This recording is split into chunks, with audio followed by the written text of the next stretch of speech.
Pumunta naman kami uli sa Butuan City at tumira kami sa Camellia Homes.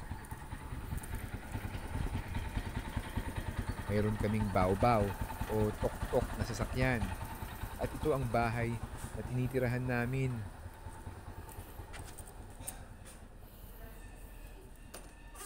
Maganda siya.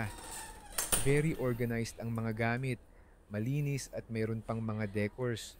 Mayroon sila TV at internet. Maganda ang kanilang toilet parang hotel at mabango pa.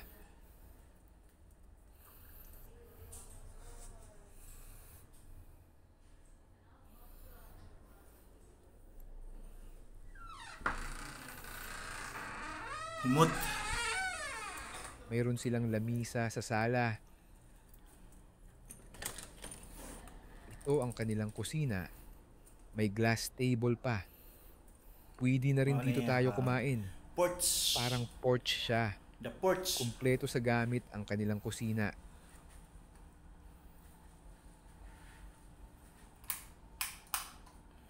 Maganda Okay. at romantic kung tingnan. Very nice. Glass ang dingding Porch is at very nice. mayroong screen para hindi pumasok ang lamok. Marami silang mga salamin or mirrors. Mayroon ding second floor.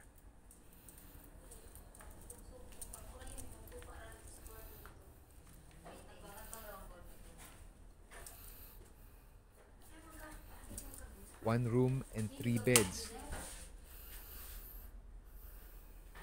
Nice. Nice Sakto hat. sa 6 na tao. Mayroon silang corridor, pwede ka doon mag-make up. Salamin naman ulit. Uy, Split type typical ang galing kanilang naman, aircon. Isa sa taas at isa sa baba. Oh. Malamig.